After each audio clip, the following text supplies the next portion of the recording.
Hello, my name is Donna Dees, and I am going to talk with you now about the complete funeral contract and what is needed. I am a pre-need specialist, and on this particular contract, this is for someone who is going to have a traditional funeral service, a traditional burial, and these are all of the services and the merchandise that is needed and required for that contract to be completed. Everything that we will cover is everything that they will need with any type of modifications that they may ask for.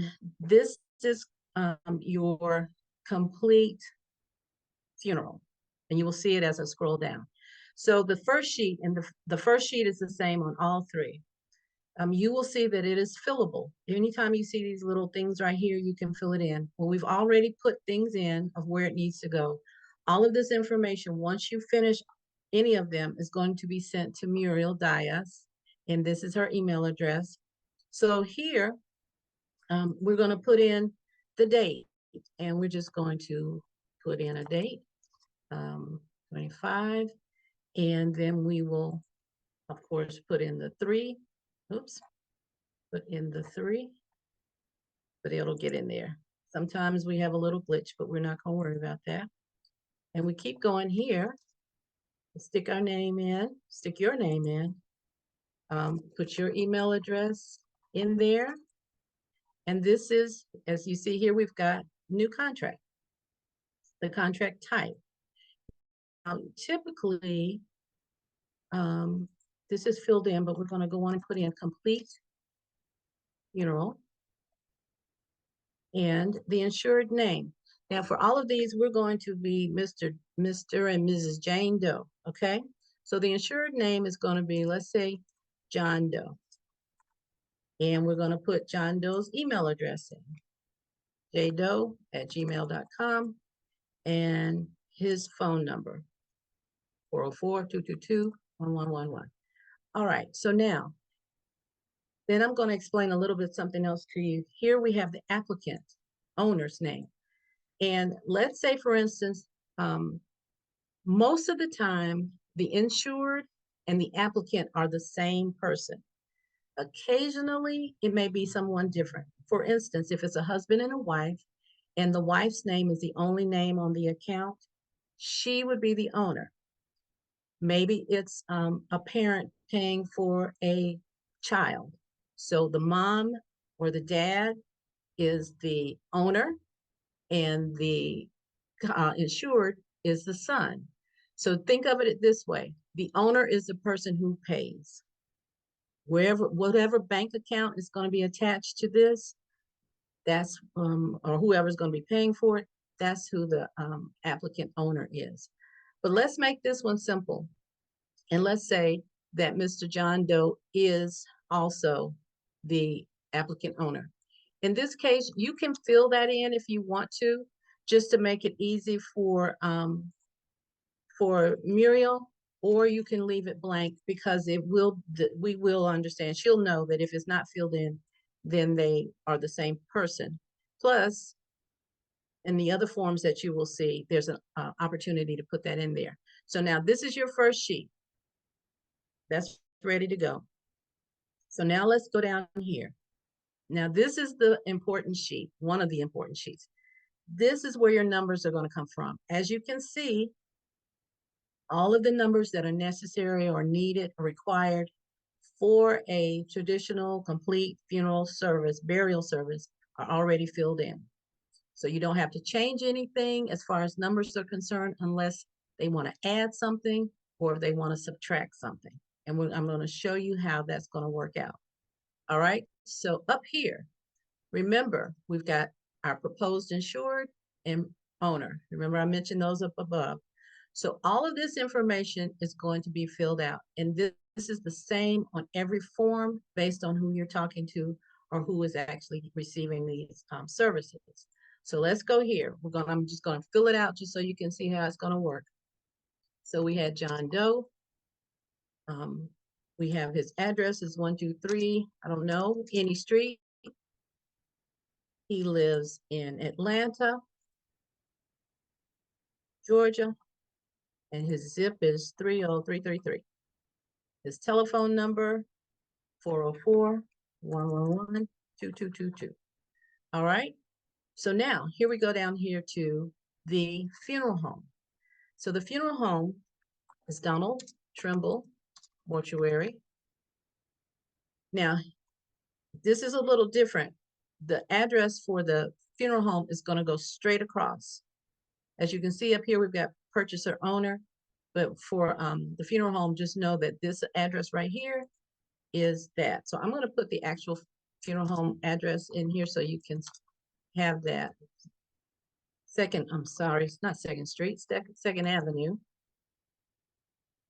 And then we come over here for the city and the state and the zip, 30333, I believe. Check on that. 33. I'm having a senior moment there. Okay. Phone number, 404-371-7222. That may be off too, but you will have that information.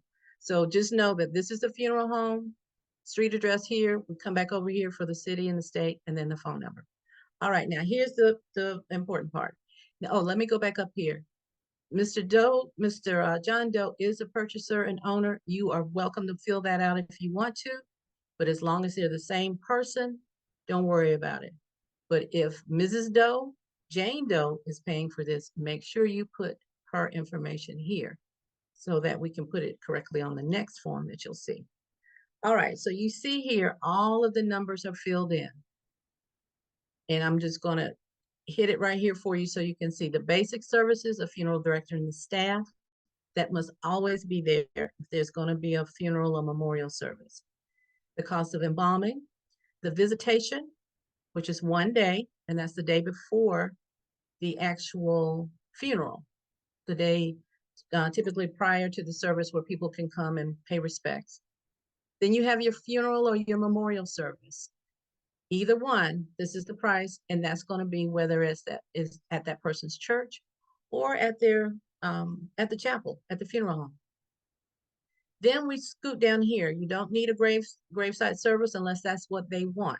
If they want a graveside service, then you will change that number and take that funeral service out because those are two different costs.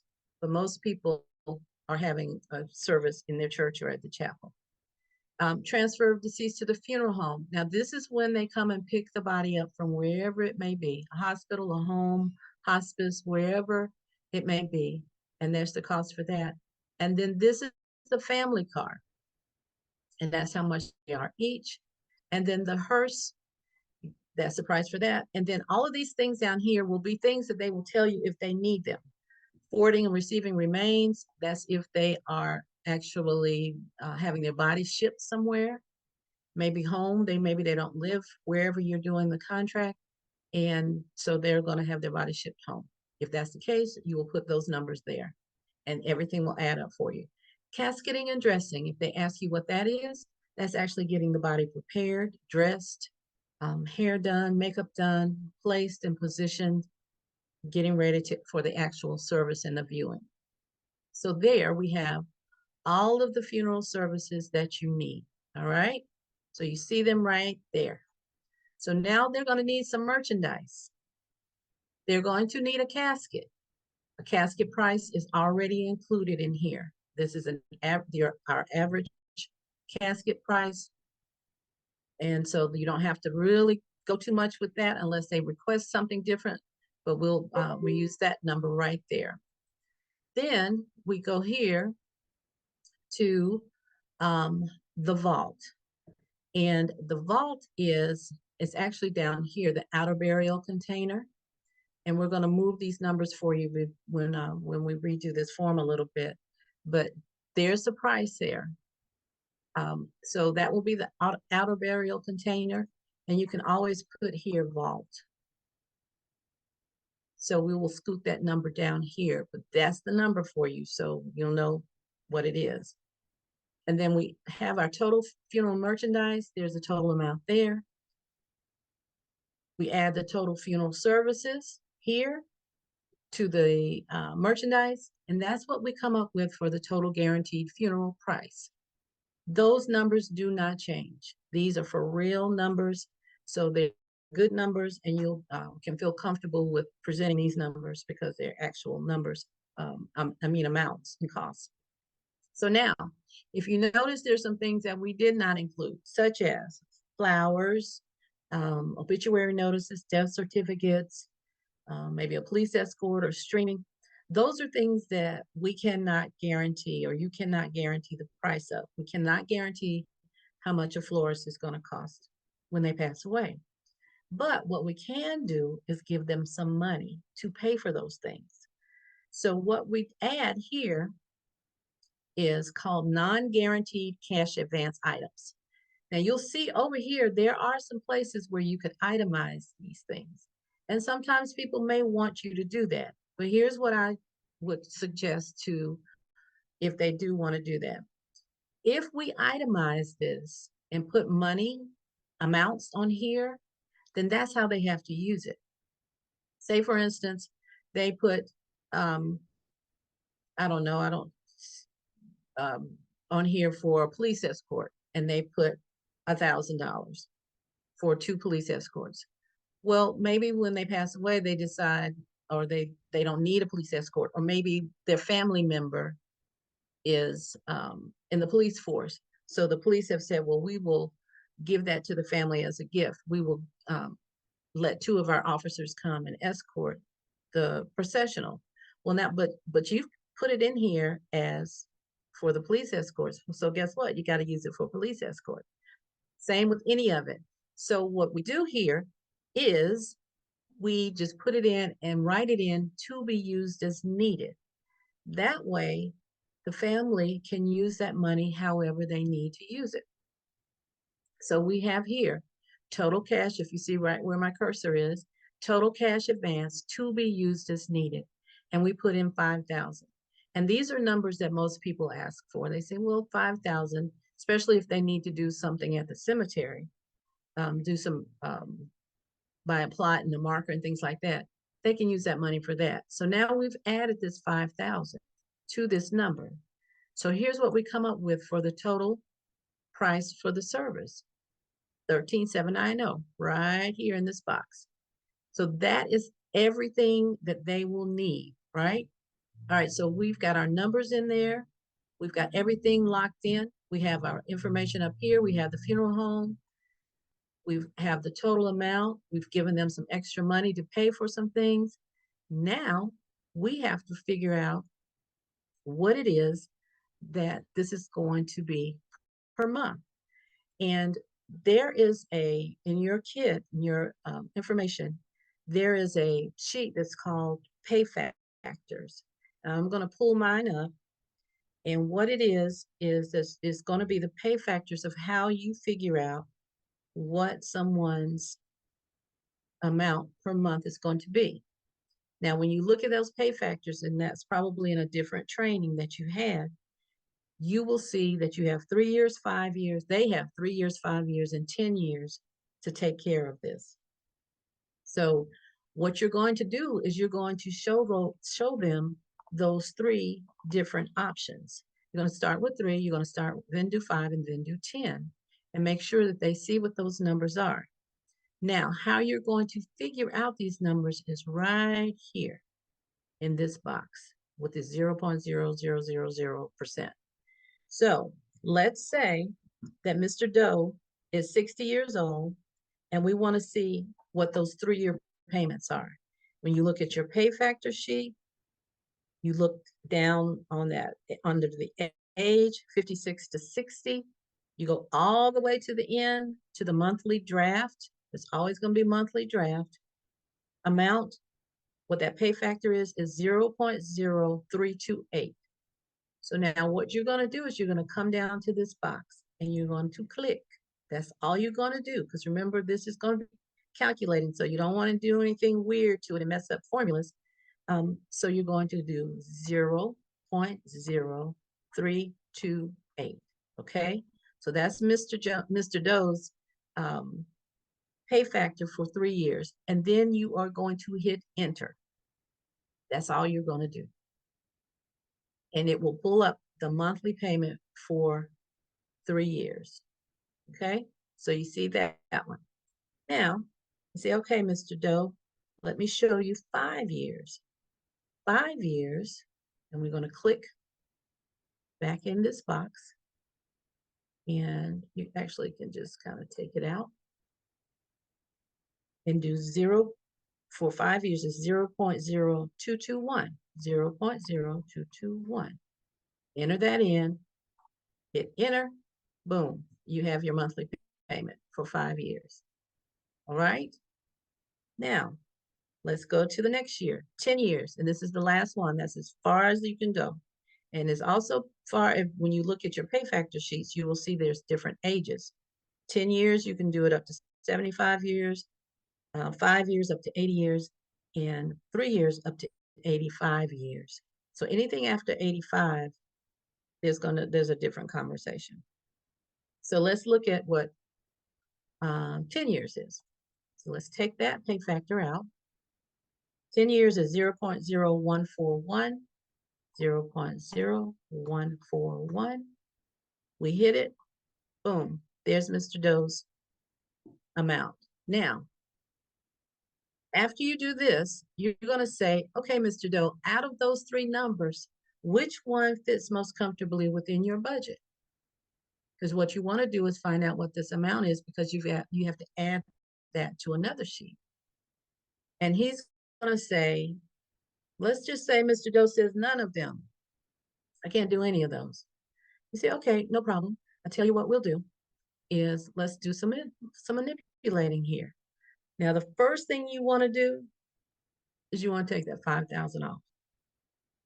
And when you take it off, what's supposed to happen is it's going to recalculate everything.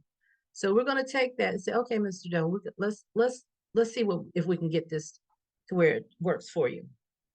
So we're going to take that $5,000 for those non-guaranteed items off. We're going to take it off. We're going to hit our button. And as you see, it automatically calculated and changed those monthly payments. And he says, you know, that's still not good. I really can't do that. I'm trying to keep, my budget under a certain amount. No problem. No problem. The next thing you want to consider taking is off or removing is that vault. So we're going to take the $12.95 off. Okay. So now when we go back down here, when we hit enter, it's changed it to 105.68. Say, okay, Mr. Doe, how does that feel? Does that feel better? Well, I was really trying to get it, under 100 a month. Okay, we can do that. I'm sure we can do that. So the next thing we're going to do is we're going to take off this casket. And we're going to hit enter. And as you can see, okay, Mr. Doe, we're under 70. We're under 100, way under 100. We're at 70.50. How does that feel? And I promise you, this is what's going to happen. He's going to say, that really does feel good, but I'm got to be buried. I need a casket, don't I? I'm like, yeah, you do need a casket. Okay, well, let's put the casket back in.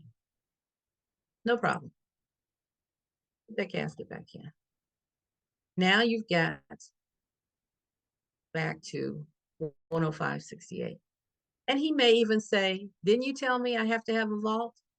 Yeah, you do need a vault. Well, maybe I can get that, later, or I can do that at the cemetery. Whatever they say, you say, good. Works for me. Works for you. We're good. So let's just say he says, well, go on and put that vault back in. And you say, okay. And I want to say, this is in a different spot. Yeah. All right. So we say, all right, we're going to put it back in. But now we're at 123.94. Is that okay, Mr. Doe? Does that work? Well, it really does work. I was just trying to get it down to, a lower number. But 123 works for me. Well, good. So this is Mr. Doe's arrangements. He's agreed to everything. You've explained that all of what he's getting on receiving when he passes away, that this number is locked in place, won't change. and his monthly payments will be $123.94 for, I believe that was the 10-year. Let me make sure.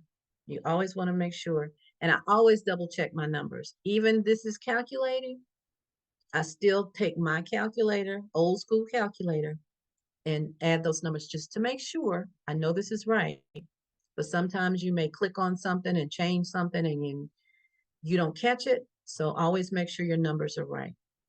So now we've got Mr. Doe set at $123.94 for 10 years. Now, he's good with that. You're good with that. So now our next form is the actual application. And this is populated, pulled down a few things, such as his name and all of that. So this is where you're going to put them, the amount of the payments and where they are, and some more information that we'll go through.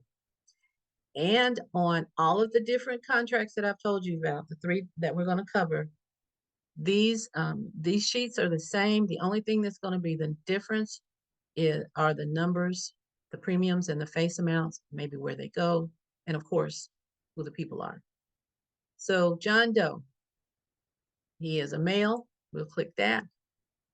And that's it. Everything's taken care of up here. Now, this is an interesting piece right here, because when we say beneficiary, we're not talking about somebody who's going to actually receive the money. The funeral home is going to receive the money when this person passes away. The purpose of this is to have someone attached to it that will be responsible for handling the affairs. I always put the person's phone number next to it as well, just in case somebody else is looking at this other than maybe a family member or somebody who doesn't know. So I put, let's say Mr. Doe is saying my wife is going to be handling all this. All right, so let's put Miss Jane Doe's. In the case of Miss Jane Doe, if they have the same phone number, you really don't need to. Maybe she'll say, here's my cell phone number, whatever. If it's one of their children, you want to put their phone number on there. I just do that so that in case there is a way for it to come around. All right. So now we're here. Navigator 3 will already be filled in. That's some calculating thing that the insurance company does, so don't worry about that. Now, there are some health questions that you want to ask, because those health questions will determine whether this is preferred or is graded. So when you ask these questions to Mr. Doe, he is going to say yes or no. If Mr. Doe says no to everything, he is preferred. Just think about it, is preferred, and he's good. And as soon as this is processed, he's covered.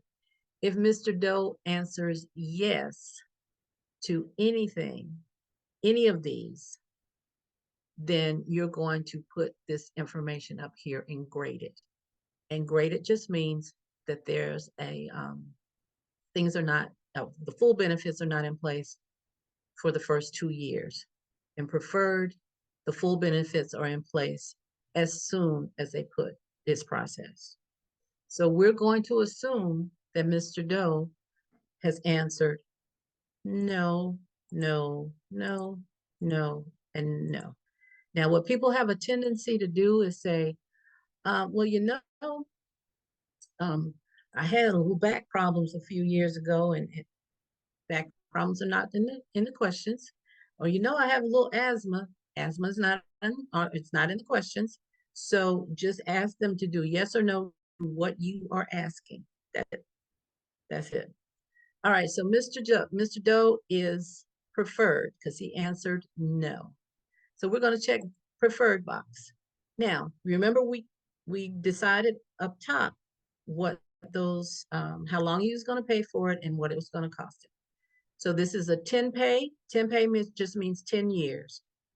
The pay just means the years, 3 years, 5 years, 10 years. We're going to click on 10.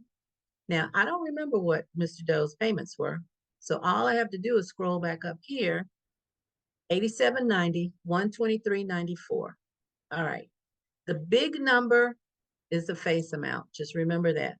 So you're going to put in 8790. Yeah, there we go. And then the premium was $123.94. Let me put some zeros after that. All right, so now you have this part of it filled out.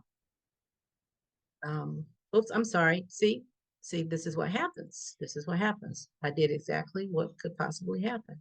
I put it in the wrong spot. So you have to always go back. Because sometimes you'll click on stuff and it'll move, and sometimes you click on the wrong place to begin with. All right, so the premium, $123.94. Face amount, 8,790. And remember, this is going to be, well, on the sheet it says monthly draft, but this is going to be a bank draft. All right. So now you've got that in there. And if you accidentally put it up here like I did, no worries. Just fix it and put it down here. Because what you'll, as you go back through it and you double check always, you'll see, wait a minute, why did I put this up here when he answered no? All right. So now we've got all this done up here.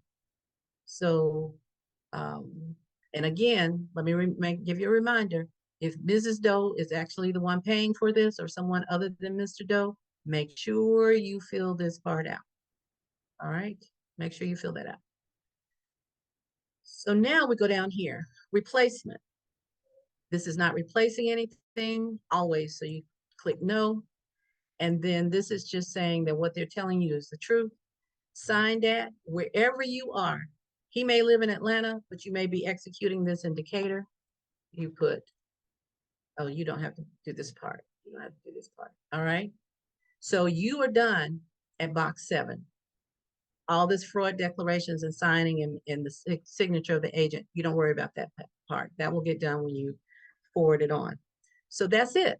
We've got, let's just, what you call them? Let's recap. So we've got the sheet that you're going to send to Muriel.